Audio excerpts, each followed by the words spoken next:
All right, so today we are going to be continuing working with our ideal gas law, but now we're just ready to do our sample problems. I suggest that you always start looking at what is given and then work from there. So I'm going to model that with our problem. In our first example, we have 34 degrees Celsius. That is a temperature. It says the pressure inside a nitrogen-filled tennis ball with a volume, so we have a V, and they're telling you the pressure is 212 kPa, and they're asking for moles. Now remember, moles is our new unit, and that is N. So we have T, V, P, and N. We do not have a second set of conditions, and they are mentioning amount. So that tells me I'm going to be using my ideal gas law. So I'm going to set up a table here off to the side so I can set up my units and make sure that they are all as needed. Pressure is 212 kPa. Volume, 0.148 liters. N is what they're asking me to find.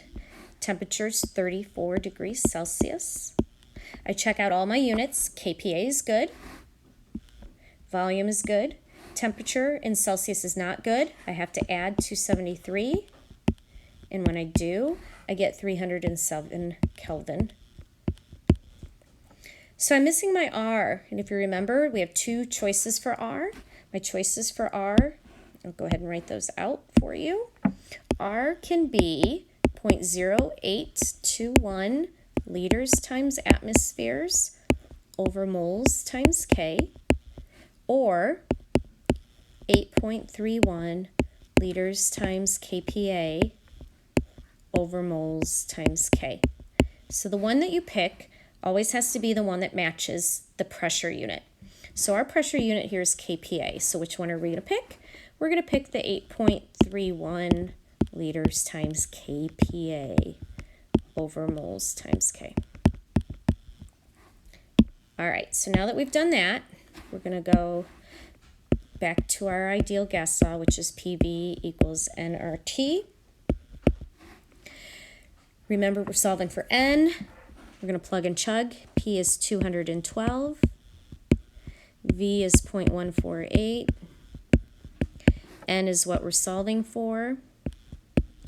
R is 8.31. T is 307.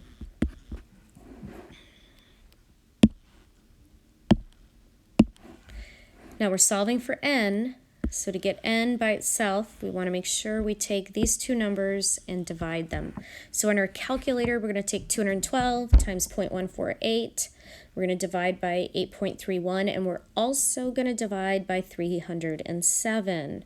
Please do not type in 8.31 times 307, get a number, and then put that on the bottom. You're just wasting a lot of time. Just type in 212 times 0.148 divided by 8.31 divided by 307. Make it in one smooth motion in your calculator. And then you'll end up with 0.01 moles, that's your unit for N, of nitrogen.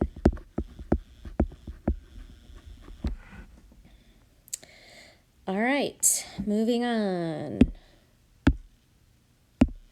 Our next one, it says at what pressure, so they're asking us to find P, will be exerted by 0.450 moles, that's our N, of a temperature 25 degrees Celsius, so that's T. If it's contained in 650 milliliters, or liters, we're going to make that milliliters, and that's volume.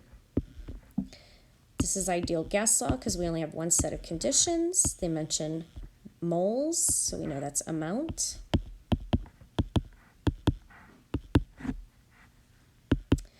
Pressure is what we're looking for. Volume, we said that was 650 milliliters.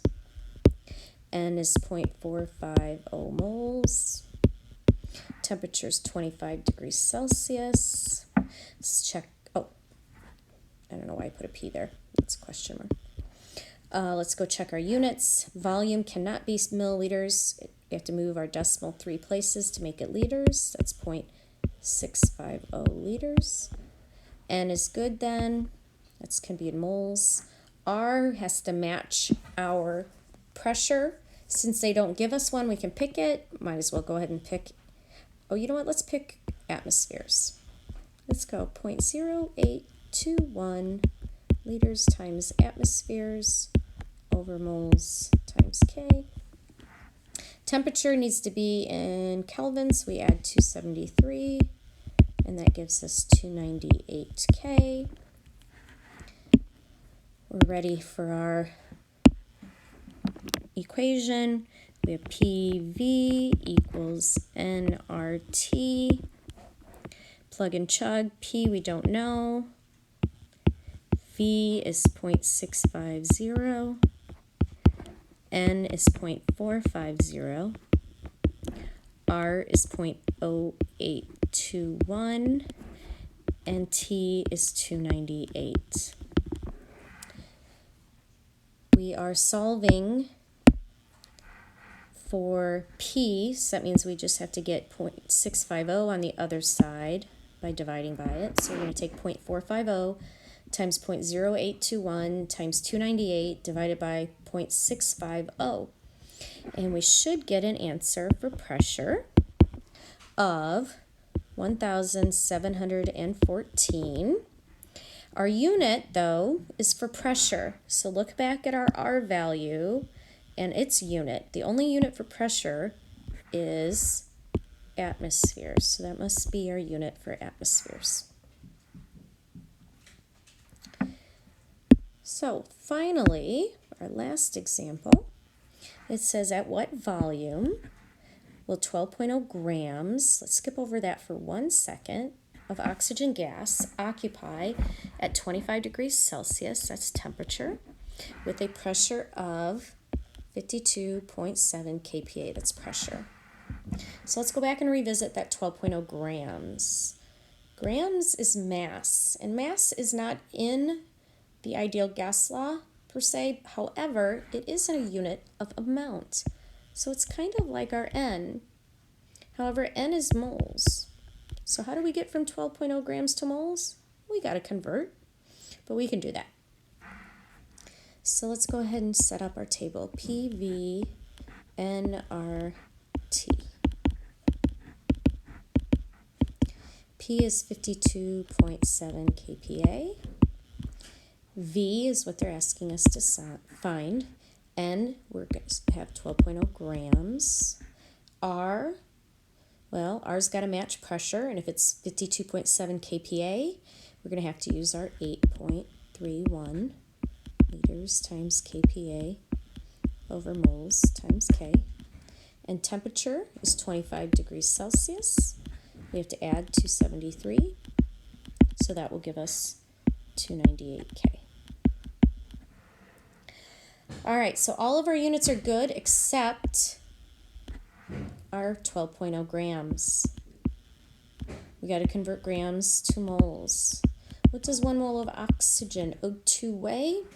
Well, hopefully you remember oxygen, O2 is a diatomic element, and oxygen is 16.0, but O2 is 32.0. So 12 divided by 32.00 in your calculators will give you 0.38 moles of oxygen. So now we have all the units we want.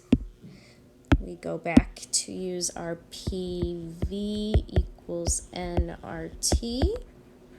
Plug and chug. For P, we're plugging in 52.7. V is what we're looking for. N is 0.38. R is 8.31. T is 298, if I can squeeze it in. We're solving for V. If we're going to solve for V, we got to get 52.7 on the other side.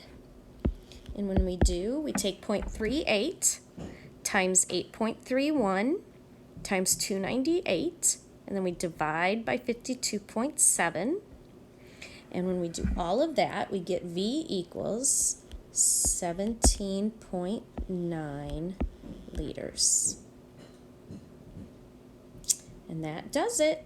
Those are your 3 examples for ideal gas law. So remember, whenever it deals with grams, you got to do that extra step and work with molar mass. The other thing that you're going to have to remember is when it has every time with your R has to match your pressure unit. So just match it up. If your pressure is in kPa, you use 8.31. If your pressure is in atmospheres, you use 0.0821. All right, good luck. Make sure you ask questions if you have them.